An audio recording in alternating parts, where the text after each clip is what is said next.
दोस्तों, जैसा कि हम अक्सर सुनते हैं, सच्ची दोस्ती कभी नहीं टूटती। और यह बात आजकल की वैश्विक राजनीति में व्लादिमीर पुतिन की हालिया टिप्पणियों पर पूरी तरह से लागू होती है।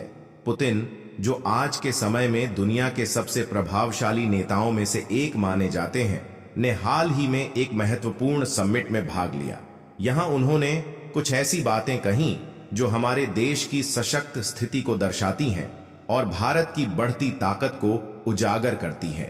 पुतिन ने कहा, अगर आप उन देशों की सूची बनाते हैं जो वैश्विक सुपर पावर हैं, तो निश्चित रूप से अमेरिका, रूस और चीन का नाम तो आएगा ही।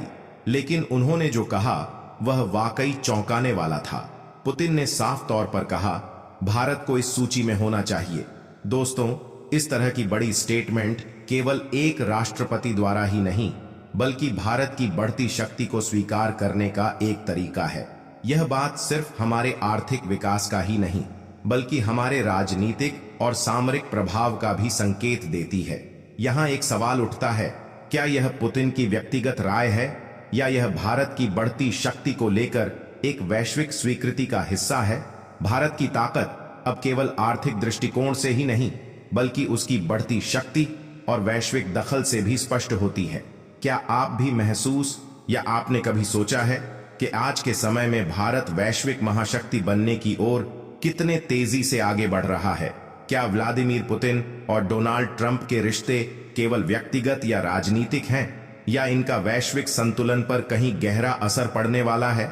आज हम आपको एक ऐसी कहानी बताएंगे जो राजनीति की परतों को एक एक करके खोलते हुए आपको सोचने पर मजबूर कर देगी। क्या ट्रंप के सत्ता में आने से रूस और यूक्रेन के बीच युद्ध को खत्म किया जा सकता है? और सबसे महत्वपूर्ण सवाल, क्या भारत की भूमिका इस पूरी जियोपॉलिटिकल खेल में और भी महत्वपूर्ण बनने वाली है? यह वीडियो सिर्फ घटनाओं का बयान नहीं है, बल्कि एक गहरी और विचारशील चर्चा है जो आपके सामने उन सवालों को लाएगी जिनका उत्तर जानना आपको बेहद जरूरी है। इस वीडियो के अंत तक आपको यह समझ आ जाएगा कि क्यों इस समय की राजनीतिक घटनाएं केवल भारत या रूस के लिए नहीं, बल्कि पूरी दुनिया के लिए अहम हैं। और हां दोस्तों, आगे बढ़ने से पहले कृपया इस वीडियो को लाइक करें और हमारे चैनल को सब्सक्राइब कर लें। इसे करने में आपको सिर्फ 1 सेकंड लगेगा, लेकिन इससे हमें बहुत मदद मिलेगी।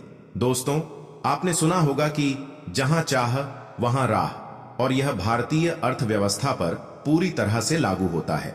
पुतिन ने यह भी कहा कि भारत न केवल दुनिया की सबसे बड़ी और सबसे तेजी से बढ़ने वाली अर्थव्यवस्थाओं में से एक है, बल्कि वह वैश्विक विकास का एक महत्वपूर्ण इंजन भी है। आधिकारिक रूप से हम सभी जानते हैं कि भारत के पास 250 से 300 करोड़ लोग हैं और उसकी अर्थव्यवस्था को गति मिल रही है। अब बात करते हैं इस प्रक्रिया के प्रभाव की। जैसे पुतिन ने कहा, भारत हमेशा रूस का एक प्राकृतिक सहयोगी रहेगा। क्या इसका मतलब यह है कि भारत और रूस के रिश्तों में और भी मजबूती आएगी? क्या यह भारत के लिए एक बड़ा अवसर है? भारत की भूमिका अब केवल एशिया तक सीमित नहीं रह गई है, बल्कि पूरी दुनिया में उसकी अहमियत बढ़ रही है। पुतिन ने कहा, भारत के पास शानदार संभावनाएं हैं जो आने वाले समय में और भी तेजी से विकसित होंगी। यह बयान केवल शब्द नहीं, बल्कि एक गहरी सोच का परिणाम है। जैसा कि हम जानते हैं, भारत की आर्थिक प्रगति दुनिया भर में चर्चा का विषय बन चुकी है। पुतिन ने यह भी कहा कि रूस और भारत के रिश्ते केवल हथियारों की खरीद फरोख्त तक सीमित नहीं हैं। दोनों देश एक दूसरे के साथ मिलकर सैन्य तकनीक भी डिजाइन करते हैं। यह एक बहुत ही महत्वपूर्ण पहलू है, क्योंकि जब किसी देश के साथ ऐसे गहरे रिश्ते होते हैं, तो वह न केवल आर्थिक बल्कि सैन्य दृष्टिकोण से भी एक मजबूत साझेदारी बनाता है। जैसा कि हम जानते हैं, आज के समय में कई देश भारत के साथ अपने रक्षा संबंधों को और मजबूत करना चाहते हैं। जर्मनी ने हाल ही में कहा था कि वह भारत को स्वतंत्रता दिलवाएगा, और फ्रांस भी चाहता है कि भारत के साथ उसके रक्षा संबंधों में और वृद्धि हो। अब पुतिन का यह बयान एकदम स्वाभाविक लगता है, क्योंकि रूस और भारत के बीच सदियों पुरानी दोस्ती रही है। लेकिन पुतिन ने एक और दिलचस्प बात कही। उन्होंने डोनाल्ड ट्रंप की तारीफ करते हुए कहा, ट्रंप एक बहादुर आदमी है। उन्होंने अपनी पूरी चुनावी मुहिम को मर्दाना तरीके से चलाया और अब वह अमेरिका के राष्ट्रपति हैं। यह बयान पुतिन के उस समय के दृष्टिकोण को साफ दर्शाता है जब ट्रंप की विजय हुई थी। यहां एक सवाल उठता है, पुतिन ने जो बयान दिए, क्या वह सिर्फ ट्रंप की जीत का जश्न मना रहे थे या फिर यह एक रणनीतिक फैसला था? जब जो बाइडेन सत्ता में आए थे, पुतिन उतने खुश नहीं थे, लेकिन ट्रंप की जीत के बाद उनका जो उत्साह था वह कहीं न कहीं इस बात का संकेत देता है कि पुतिन को ट्रंप में एक ऐसा नेता मिला जो उनकी उम्मीदों पर खरा उतरा। ट्रंप के राष्ट्रपति बनने के बाद उनके और पुतिन के बीच की समीकरण ने पूरी दुनिया का ध्यान खींचा। जैसा कि ट्रंप ने कई बार कहा है, बाइडेन की सबसे बड़ी गलती यह है कि उन्होंने रूस और चीन को एक साथ कर दिया। यह बात एक महत्वपूर्ण रणनीतिक नजरिया दर्शाती है। ट्रंप का मानना है कि यदि रूस और चीन दोनों मिलकर काम करते हैं तो यह अमेरिका और पश्चिमी दुनिया के लिए एक बड़ा खतरा हो सकता है। तो ट्रंप का प्रमुख प्रयास यह होगा कि इन दोनों देशों के रिश्तों को तोड़ा जाए। अब इसे कैसे संभव बनाएंगे? इसके लिए एक कदम उठाना होगा, वह है रूस पर से सारे प्रतिबंध हटाना, क्योंकि जितने अधिक प्रतिबंध रूस पर लगाए जाएंगे उतना ही अधिक वह चीन पर निर्भर होता जाएगा। दोस्तों, जैसा कि हम अक्सर सुनते हैं, जो बीत गई सो बात गई, लेकिन जो हो रहा है वह भविष्य को आकार देता है। आज हम एक ऐसे मोड़ पर खड़े हैं जहां व्लादिमीर पुतिन और डोनाल्ड ट्रंप के रिश्ते वैश्विक राजनीति पर गहरा असर डाल रहे हैं। पुतिन ने ट्रंप की तारीफ करते हुए कहा, वह बहुत बहादुर आदमी है।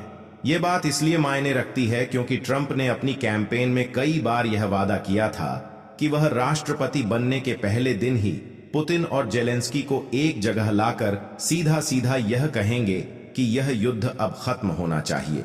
यहां एक सवाल उठता है, क्या ट्रंप की यह रणनीति रूस यूक्रेन युद्ध को सुलझा सकती है और क्या पुतिन इस प्रस्ताव को स्वीकार करेंगे? जब तक ट्रंप के सत्ता में आने की बात है, पुतिन के लिए यह एक सुनहरा मौका हो सकता है।